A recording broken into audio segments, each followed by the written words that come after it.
हरे कृष्णा। वैदिक warrior channel को subscribe कीजिए और आने वाले वीडियोस को सबसे पहले देखने के लिए बेल आइकन को प्रेस कीजिए। हरे कृष्णा। स्वागत है आपका। कलयुग में ब्राह्मण भी शूद्र है, ये कहाँ पे लिखा गया है? स्कंद पुराण में ऐसा बताया गया है कि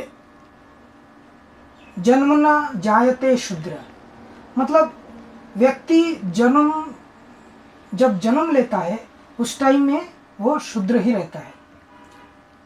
फिर संस्कारत द्विज उच्यते, संस्कारत द्विज उच्यते, इसका मतलब है संस्कार होने के बाद वो ब्राह्मण बन सकता है।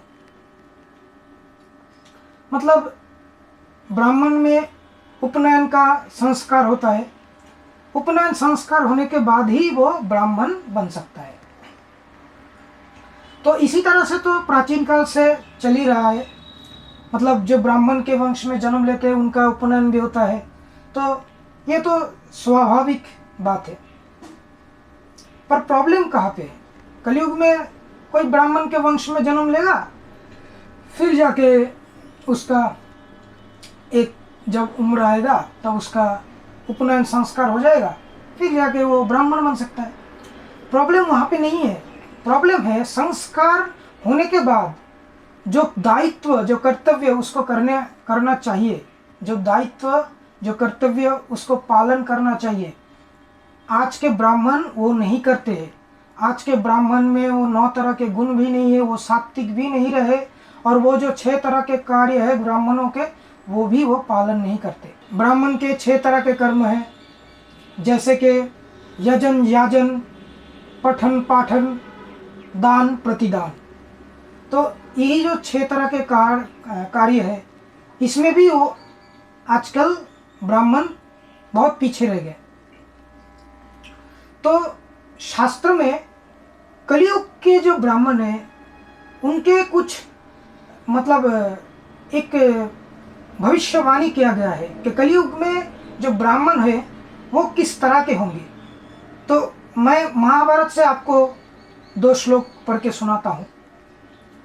महाभारत के शल्य पर्व में 188 चैप्टर का 13 नंबर श्लोक, उसमें बोला है, हिंसा नृत्य प्रिया लुब्धा सर्वो कर्मोपजीविना कृष्ण शौच परिभ्रष्टास्ते द्विज शूद्रतांगता।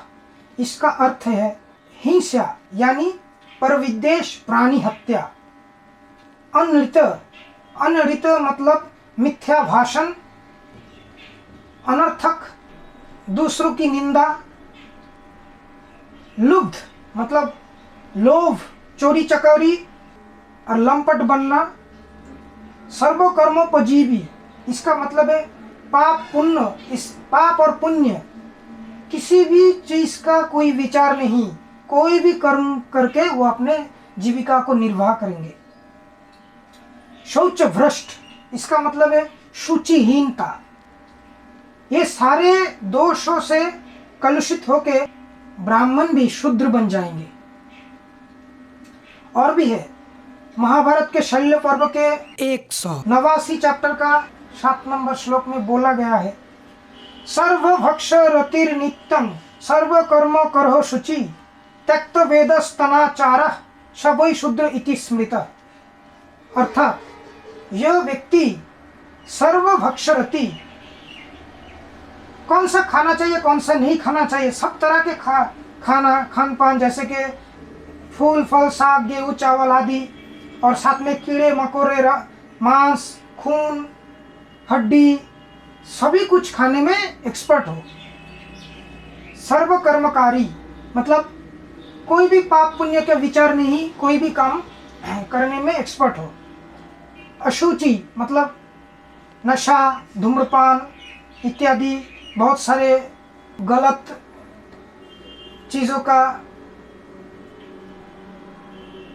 उपभोग करके अपनी पवित्रता का नाश करने वाला। त्यक्त वेद धर्म, वेदों में जो धार्मिक रीति नीतियों के बारे में बोला गया है उन सब का त्याग करना। अनाचार जैसे अवैध संग व्यभिचार ये सब भी ब्राह्मण में होंगे। इसी वजह से ये लोग भी शूद्र ही कहलाएंगे। कलयुग के जो ब्राह्मण हैं उनमें ये सब चीज़ें दिखाई पड़ता है। आज के ब्राह्मण देखा जाए तो बहुत सारे ब्राह्मण ऐसे हैं जो मच्छी मांस के साथ रोटी या चावल खाते हैं, खुद मच्छी पकड़ने भी जाते हैं, बीड़ी सिगरेट वगैरह पीते हैं और भी तरह तरह के नशा करते हैं। ये सभी शूद्र जैसे व्यवहार है जो आज के ब्राह्मण करते हैं। तो स्कंद पुराण में एक श्लोक है, कलौ शूद्र संभवा, कली युग में सभी शूद्र है। तो ये सिर्फ यही 2-3 जो मैं श्लोक बोला हूँ, इसी में ही सिर्फ इसका जिक्र है ऐसा नहीं। बहुत सारे ऐसे अलग अलग शास्त्रों हैं जिनमें बोला गया है कि कलियुग के जो ब्राह्मण हैं वो बहुत ही, उनके जो चाल चलन है, उनके जो मतलब दायित्व कर्तव्य, इन सब में वो बहुत ही अवहेलना करेंगे और बहुत ही डिग्रेडेड हो जाएंगे। तो ये कोई नई बात नहीं है, क्योंकि आप मेरे व्यूअर्स हैं, आपने पूछा इसलिए मैंने आपको इसका आंसर देने की कोशिश की। कलियुग के भारतवर्ष में जो जातिवाद है उसके ऊपर शास्त्र का जो पूरा सिद्धांत है अभी आपको स्क्रीन में दिखाई पड़ रहा है, आप उसको अच्छे से पढ़ लीजिए और जान लीजिए कि किस तरह से कलियुग में ब्राह्मण क्षत्रिय वैश्य शूद्र का जो हिसाब है कैसे उसको व्यवस्थित करना है।